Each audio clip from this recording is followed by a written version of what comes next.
Welcome back to Risen Fly Fishing Shop Talk. We are here in episode 16 now. So it's been a couple months going on here. I know we missed 1 or 2 weeks here and there, but we hope you guys have enjoyed this.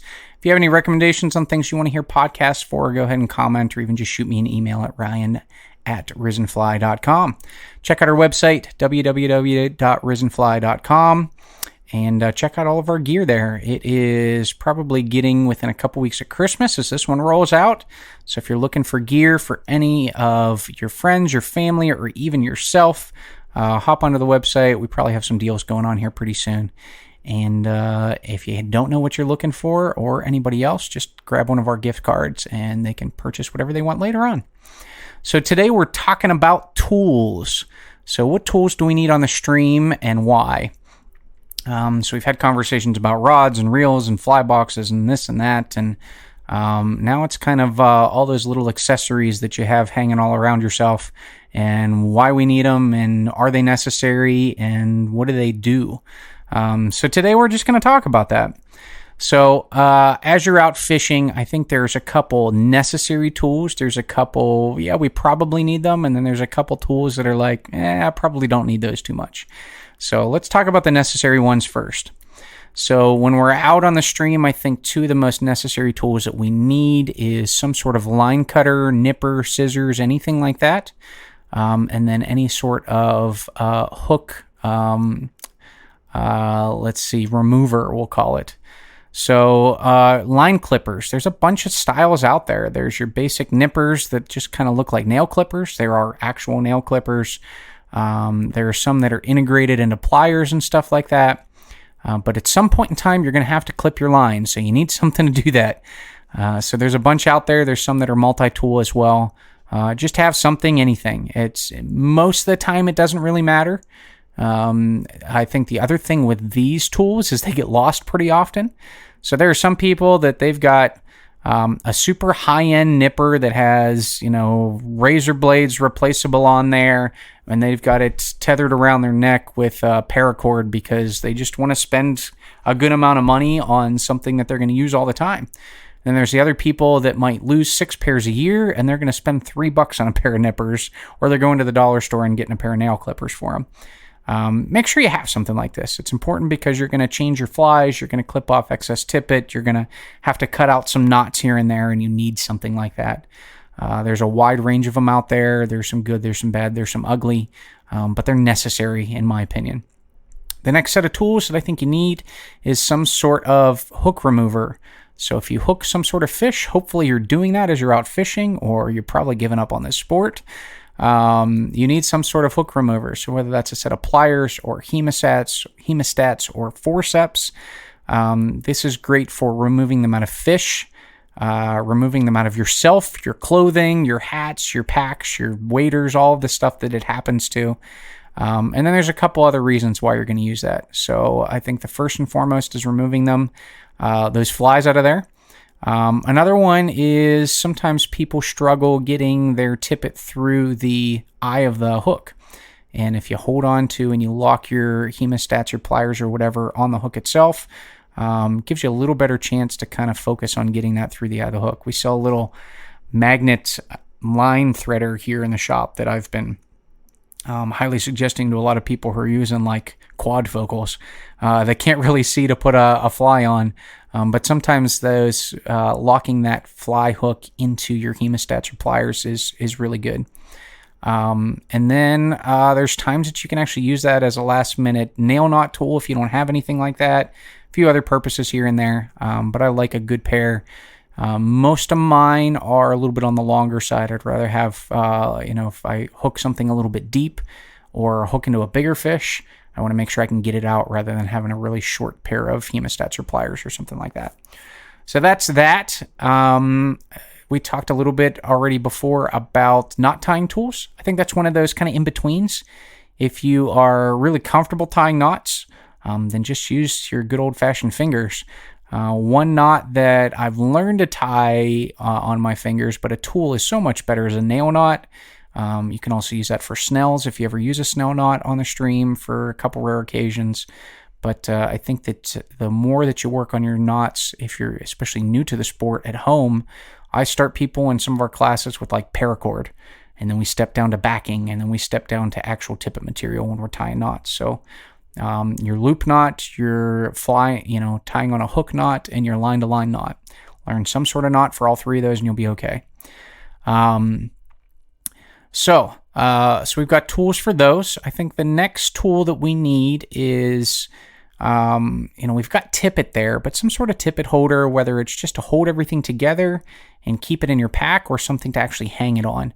The more organized you are for that, the easier it is when you're like, okay, I want to throw 4x tippet on this today. And then the next day you might throw 6x tippet on something else. So having something to keep all those spools of tippet together, whether they are all together or separate, but I think when they all get put together and they're in a good order, it keeps you more organized to be able to find where they are. The other accessory, I would say this is probably the absolute top priority. You've got your nippers, you've got your hemostats. Make sure you have some polarized sunglasses.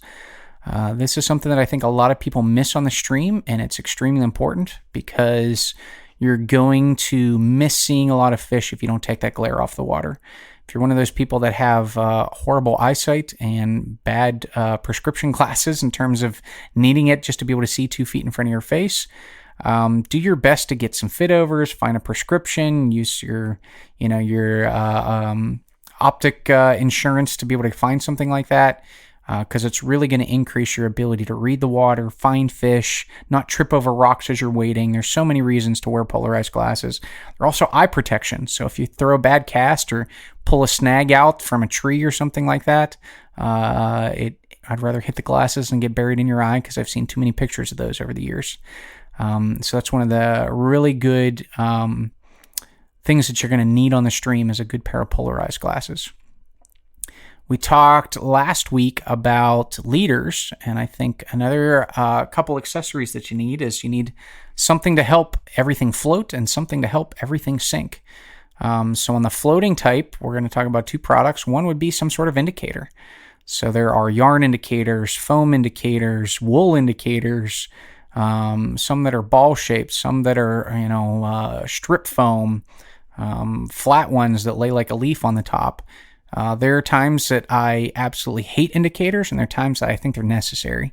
So as you're fishing different types of water for different types of fish, different types of indicators work differently as well. So find one that you like, and you might need 2 or 3 different kinds, different sizes for different water levels, things like that. So go into checking out different types of indicators out there. So that's one part of the float side of things. The other part of the float is floatant. So there are liquids, gels, pastes, and powders out there. I always pre-treat with a liquid or a gel. I like a paste, as I talked last week about for putting on my furled leaders. And then I like a powder for anything with CDC because it has natural waterproofing oils in it. And then also, if I've got a dry fly that's sinking on me, I use the powder floatant to kind of pull the moisture out so it can float again. So that powder is similar to that those little packs of balls you find in a new pair of shoes, the silica gel or silica balls there. That helps pull moisture out. So that's kind of what the powder is, generally speaking. And then your liquids are there to help repel water. You can dress your fly, and you can also dress part of your leader as well to help everything float. So you've got indicators, you've got floatant, and then on the sinking side of things, you need some sort of split shot or some way to add weight. So you've got lead split shot with the wings so you can remove it. You've got lead split shot without the wings, that there's actually tools to help you out with that. Some of them are put on a pair of pliers. You've got non-lead split shot out there, and then you've got some putties. You've got tungsten putties out there. I think we've got a little bit as well left in stock here too, that you can add and subtract there. So all of those are important as, hey, I've got these flies, whether they have weight incorporated into them like a bead or not, and I need to get them deeper. You've got to have something in your pack to be able to do that. So there's lots of different products out there, and make sure that you have some in your pack to be able to make your flies go down a little bit better. So now after we've got that, I would say we're ranking these in kind of a good order of necessary. Now we're going into some of the, we'll see if we actually need those or not. I'll put in this category a net. There are times that I love having a net, and there's times that I never use it. So a net is important in making sure that you're not handling a fish too much, that you're having it in a net that will maybe help revive it a little bit better. And then sometimes you just have a big fish that you'd rather have a net because you can't physically handle them with just grabbing them with your hand. So, when I'm salmon, steelhead fishing, pike, muskie, things like that, a net is kind of important. If I'm catching a bunch of bluegill and small trout, might not need it. Sometimes if you want to take some good pictures, a net is great because you can let the fish rest in there. And when you're ready to take a picture, you pull it out of the net, snap a picture in a couple seconds, put it back in the net, and then be able to release it there rather than it flopping all around the bank and you struggling to get your camera or your phone out. So there are some advantages to that. Disadvantages are you got to carry it. So there's times that I'm hiking or I'm fishing a long stretch in a creek, section of creek, and it's just too cumbersome to carry something like that. I'm catching and release 99.9% of the time out throughout the year. So a net can help in some of that, but sometimes I'm just, hey, I'm going to pull the fly out, put the fish back in. I don't even need to take a picture, and we're off. And it lightens your load compared to carrying one of those. We won't talk specifically about packs and bags because I think that's a whole different conversation, but also some of the other things that you're going to carry in there. Here in Western Pennsylvania, and especially parts of warmer climates, a stream thermometer is one of those, I would say, less than necessary products. But once we're getting into some of the heat of the summer, they say somewhere in that 67 to 70 degree mark is where trout really shouldn't be targeted anymore.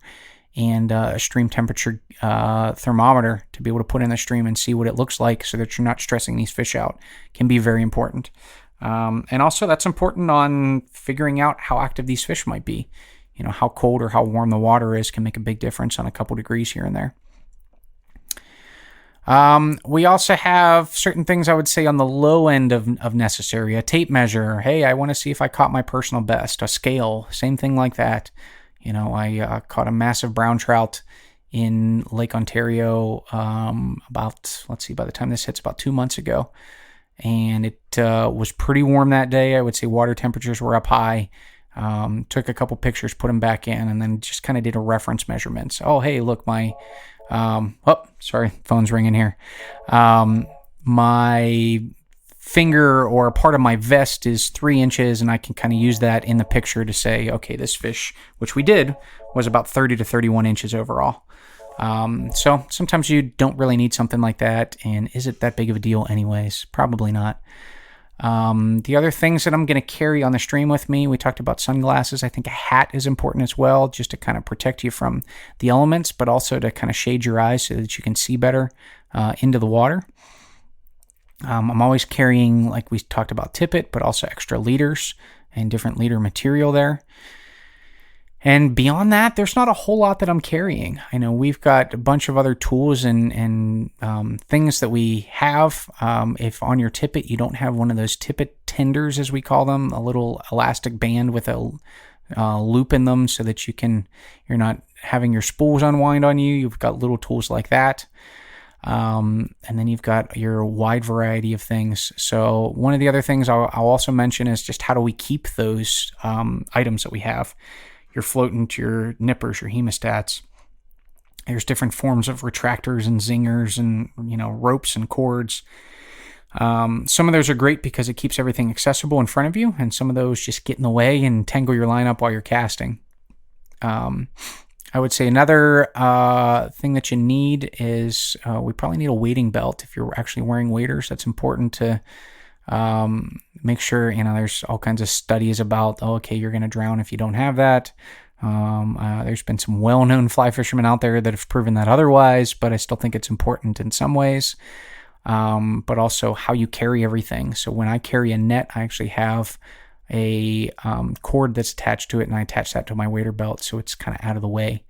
And then you've got your net magnets to keep that out of the way as well. So there's different tools and accessories that you can use for that too.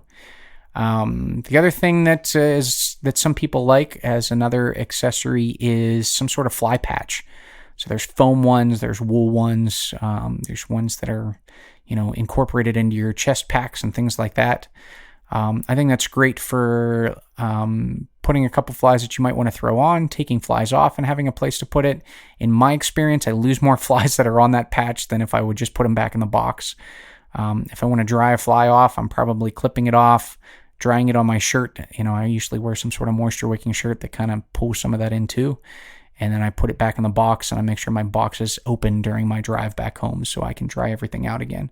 So there's all kinds of accessories out there that are not so important. Some things that I know guys use is they might have UV incorporated into their fly, so they might carry a small UV flashlight. I think a regular headlamp is also important if you're fishing early in the morning or late at night. I would grade that middle to high necessary item. And then some guys will bring markers as well. So if they've got a generic fly that's tied and the hatch looks a little different, they'll use some alcohol-based markers to be able to change the fly color on the fly. Good pun there. And change that so that they can match what's going on. But overall, I think that kind of covers just about everything for you. So there's lots of different things that people are encouraging you to put in your pack and, spend $5 to $100 on. Some of them are extremely necessary. Some of them are not important at all. But see what's necessary, see what you need, and kind of lighten your pack up from some of those things too. You might have 10 spools of tippet on you and 6 different sizes of split shot and 3 different kinds of floatant on you, and maybe you only need 2 or 3 of each of those for the day on the water, and put the rest back in your car for next time. I seem to try to be more organized the longer that I'm fishing, rather than carrying everything that I own in a pack. So days that I'm chasing a hatch that I know that's what's going on, I've got 1 fly box, I've got 2 types of floatant, I've got tippet, and my nippers and hemostats, and that's about it. That's all I carry on me, rather than 18 fly boxes of 500 flies. I know exactly what I'm fishing for, so that's what I pack. So use all these accessories appropriately and pack minimally all the way through there. We hope you guys have enjoyed this one. You get to listen to me talk again. We're going to have some other ones. I've got a few people I want to do some guest speakers on here in the future. So hopefully we'll get some local guys in here, and even a couple guys that I will do some phone calls with to do podcasts with. So we will work on those and have those out to you guys eventually as well. Hope you guys enjoyed this. We have all these accessories and more that we talked about today on the website. Go ahead and check those out at www.risenfly.com. Thank you guys for listening. We'll see you next week.